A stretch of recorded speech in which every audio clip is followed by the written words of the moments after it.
The biggest question that stayed with me was how we are going to remain humans in this equation. When I ask usually the audience what is the most powerful motivator for change, always the first response is fear. We have to learn something which is obligatory. Totally different. It comes from a different place and creates a completely different outcome.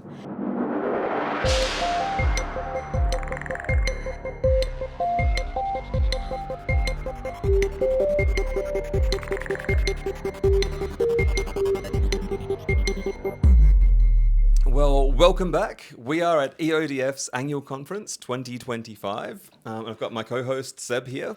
I'm Damian Bramanis, and we have with us today Rita Veresh, who is from Deutsche Telekom Tech and Innovation. Welcome. Welcome. Thank you for having me. Really excited to have you here. I really enjoyed your presentation today, and I've got lots that I want to dig in and ask you about. But before we do, why don't you just rewind a few years to talk about the sort of the foundational part of your career and what was it that sort of got your interest in how organizations work and how people function and where that came from? Tell us how you got into what you do. And thanks for asking that question, because during our presentation, I also mentioned that's something that I usually talk about on the stage or as a leader. It's very an integral part of who I am and how my experiences shape me. But I think in a way that's part of any leader's journey and also part of being authentic. So I think these are always connected. Regarding my journey, I know that I don't have a very usual career. So looking back to my life journey, for me, it's also interesting to reflect how one thing led to another. So I started as a consultant, and I spent 18 years in consulting, very much passionate about human topics, people topics. So I was working for E.ON for 5 years. I was the market lead and also European practice lead for engagement and culture. And that was totally about the human part, so passionate about humans. And then my journey led me to the Silicon Valley. It was totally about technology. But the two were very much related, because during my work with people and organizations, I could already sense in the 2010, 2015 years that something's changing. Something is really very much changing. So I have to see what's changing so much. So that's why I went to the Silicon Valley. So that was my second chapter, which is totally about technology driven. And then the third chapter of mine was an NGO, which was about impact, let's say, and how to create an impact in the society. And the fourth chapter is Deutsche Telekom, which is also about impact, but in a different area. And I think this interest of mine, I don't know, it comes, somehow very deeply from me, this, very deep curiosity about how things work in life, and the understanding the different mechanisms was always something that I was totally fascinated with. Yeah, well, it's interesting you mentioned that about Silicon Valley, because there's a quote that you said earlier today that I wrote down, which really stuck with me. And you said that our job is to orchestrate the digital and human workforce into one common symphony. I thought that was I've never heard anyone describe it like that before. Tell us a little bit more about what you meant by that and what you think is important with that orchestration. I think one of the most important jobs right now is really how we imagine or reimagine organizations where we think that human and digital workforce are really working together. But at the end, and everybody gets to this point, and everybody has that, oh my God, we know that we have to collaborate and we have to cooperate, but how actually it will take place and how even the legal framework would change, or how the working models would change, or how would we orchestrate the job? Or does it mean that, for example, IT is going to be the HR of the digital agents, and then HR is for the human agents, or how is it going to work? So these are very interesting questions that we need to put on the table, and honestly, I don't know the answers yet, but I'm very much fascinated about the fact, because if we can provide some kind of idea or vision or how it's going to go, then we can also help to paint a better vision for the coworkers, the employees we are working with. And you talked about the sort of the need for change in that. So you were talking about, we need to change, particularly with sort of HR was an example there, and how humans use emotion as a evolutionary measure that drives change. Why do you think that? Not why. What do you think it is that is important for us as leaders to manage or to realize and work on with human emotions in that process of needing to change? I remember that when I was in the Silicon Valley and I really met, for example, Ray Kurzweil, then the biggest question that stayed with me was how we are going to remain humans in this equation. So that was my thing, that my takeaway. What can we do? What does it mean? And it's a very deep conviction of mine that the more techy we become, the more we have to be clear about our humanity as well. So just to balance it out. Because if we get overridden by technology, then I don't think it's going to be good. So making more understanding of what makes us human. So one part of our humanity is, of course, emotions. That makes us totally human. And I think sometimes in the rush, in the speed, we tend to forget about our very basic human needs, like, the emotional part. So I think, just understanding, how emotions drive us, and that really what I quoted in the presentation as well, that emotions are not something like, that you can or cannot live without or without them, but they are something which are serving evolutionary purpose. So emotions were created in a way to serve our survival. So just understanding what they are serving and why they are not good or bad, but understanding what they trigger and how we can kind of help people to get friends with emotions, that would be very important for leaders. There was something you said in the talk which I didn't realise, which was that the phrase, the burning platform, comes from the Piper Alpha disaster, which I remember. And that created quite an emotional reaction in me, and it's made me reflect on my OD practice in driving change potentially from a place of fear. Can you tell me a little more about that, how we could drive it using different tools or different approaches? Yeah. So when I ask usually the audience, what is the most powerful motivator for change? Always the first response is fear. Always. And that's very interesting. And it's very true. That's our first thing. Fear, very clear. The burning platform that really motivates us, jump or stay, fight or flight. What do I do? So what we talked about is that negative emotions are designed in a way, and that's coming from the research about emotions. The negative emotions are in a way designed by evolution to trigger one specific action. So like disgust, to stay away, to really don't go close to it. Or when we are angry, we clench our fist and we want to jump, we want to protect our boundaries. So they are very specific, they are triggering a specific action, they are narrowing our mindset. By positive emotions are very interesting because they are much more general, but they expand our horizon. So when we are happy, when we are in love, when we are curious, when we want to learn, when we are excited, we want to experiment, we want to learn, we want to do more of the thing. So that totally expands our emotions. And what we talked about, that during this very complex change that we are facing, and it's full of fear, actually, it's unfortunately very much limiting. So in an ambiguous environment, the positive emotions of curiosity, learning, how can I explore what's going to happen, would be a lot more useful. This is very hard to achieve, but very important lesson for everyone, I guess. The all too often with change, we see fear as the overriding emotion through an organizational change process, and then often kind of the other way that people think about it is to become dispassionate and to take emotion out of it and sort of talk through logic and sort of separate from emotion. I think it's very interesting that you talk about this third way of focusing on the positive emotions. Can you talk us through the mindset that's really important from a leadership point of view and also from everyone in the team's point of view? What are the right mindsets to help encourage change in the right way? I really like that you mentioned how fear, it can really kind of disconnect ourselves and sometimes make us even shut down. I think I have been in this situation in my life. Maybe you have been in this situation in your life, that it's just too much and your nervous system says, okay, that has been enough, and we totally shut down. So that's like one end of the spectrum. Fight or flight or freeze. Yeah. And I think it's very interesting to learn that, right now, people, when they are faced with too many changes in the organizations, so many times they just shut down. They just cannot take anymore. And again, do we calculate it in the equation when we do the organizational changes or how we empower people, that it has been just too much? They just cannot take it. Have you got any practical advice for leaders who are going through change on how they can focus on moving away from fear and moving towards a more positive impact? So one of my favorite practices is creating the destination postcards. So when we really try to imagine the future, envision a positive type of future, and we talked about an optimistic version, but not the blind optimistic version, not the dreamy version, like, oh my God, everything is going to be okay. No, the type of optimism that really creates this sense of call to action. That I know maybe it's going to be hard, but this is what we need to do. This is how we get away. This is what is our next step for us. So I think having this clear idea, the more we can envision, the more we can help people envision the future, the more they can get on board.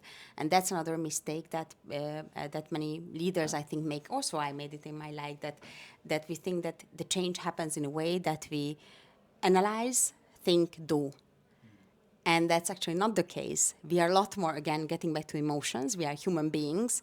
So a lot more change, the change through a change equation is more about experience, feel, change. So when we truly experience something, like we can imagine that we can almost feel where I'm ending up, that kind of generates a more, more powerful change than we do it rationally, only based on cognitive level. Yeah, I analyze my options and this is what I decide.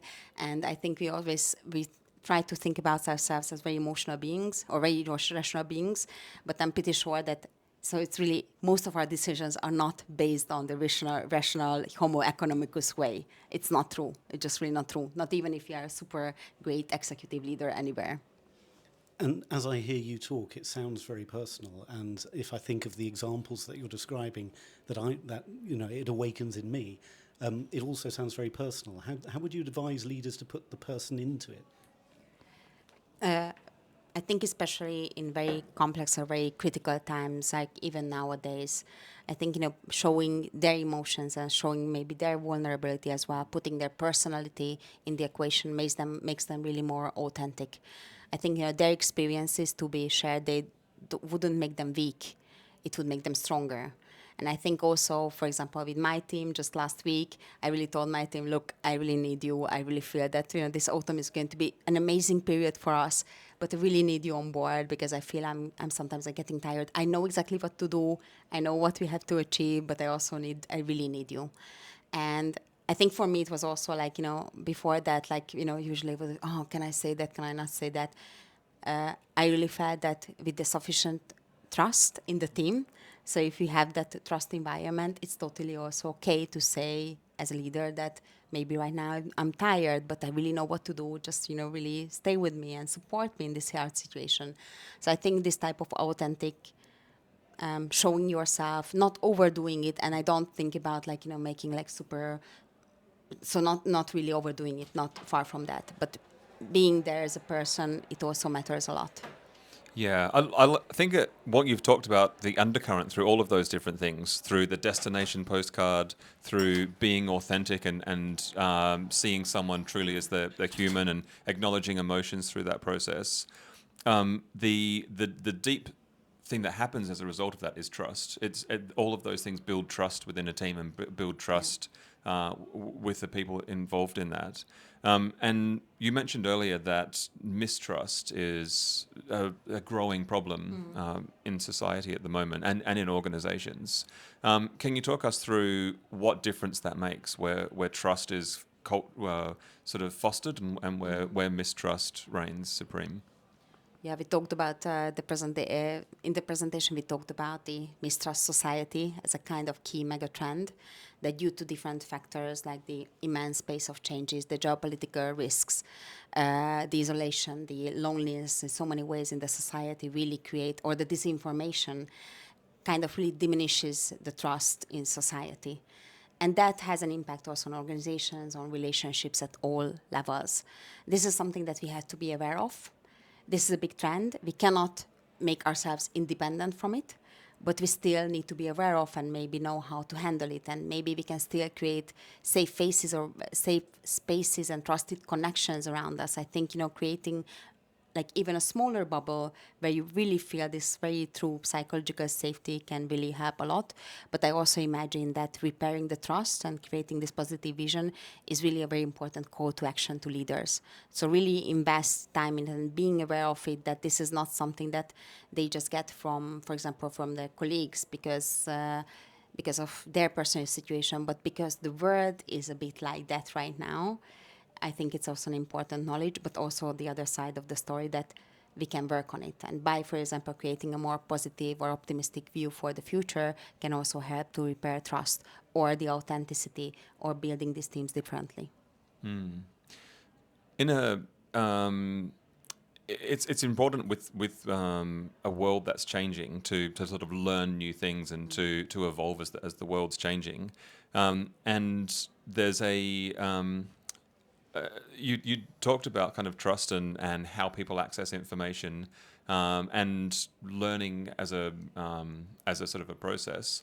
What do you see as the right way to approach change? To approach learning. What's the right way to think about how people learn best, and what's the way that people should think about mindset? I think, if you also remember, I don't know if you like to go to school. Did you like to learn as a kid? I did. But maybe I'm a bit weird. But that's fine. I think, it's really the same as for kids. So if we play something out of our passion because we really want it, and we have our big revelations because we find ourselves something out, then it's a completely different type of learning than we have to learn something which is obligatory. Totally different. It comes from a different place and creates a completely different outcome. So the more we can really rely on creating excitement, creating curiosity, and that curiosity also like kind of underlined by democratization of the knowledge, and then giving the opportunity to deepen that knowledge and have your revelations, creates a new type of learning cycle, which is not based on the must, but really based on the passion and the curiosity side of the equation. And that's very important. That's also something it's not psychology, it's really science, so it's based on neuroscience, that when we learn new things based on our passion, our curiosity, it creates much stronger learning patterns than if we just do it out of obligatory situation. And I think we all have to do those annual cybersecurity training and the online learning where you see everyone just clicks through next as fast as they can, just trying to minimize the amount of learning just so that they can do whatever's necessary to pass it. And I have to tell you, I do the same. Yeah. So I have to admit, when it comes to this training, I'm also like, oh my God, okay, how do I do it the quickest as possible? And then I forget it as soon as I can. But when I learn something else, completely different, then it just really stays. It's just completely different, and I think everybody can relate to it. So again, if we feel that in our individual examples, then this is the same pattern that we have to create in an organization. Changing topics a little bit, we're sort of running a little bit short on time. So the last question from me, I'd like to know one thing that is very human is office politics. Is the people navigating their way through the power structures in the office and all of the layers of behavior that comes around that. Tell us how you see office politics and how they're best, sort of the best people behave in those sorts of situations, and how you can foster the right type of behavior. Yeah, I remember somebody asking me from the audience, what is the most important quality for a leader nowadays? And then I told her that, okay, my personal favorite right now is passion over politics. And for me, it's really much true. I think, again, we are human beings. Of course, kind of power or dynamics in a group are very much part of the job and very much part of the ecosystem that we create. So that's totally fine.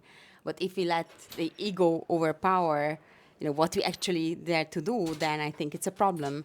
So that's why I said for me that, for example, being a leader, it's totally about how much we're still driven by our passion that we want to achieve something great. What is the next new thing that we want to achieve? What is the impact that we want to create?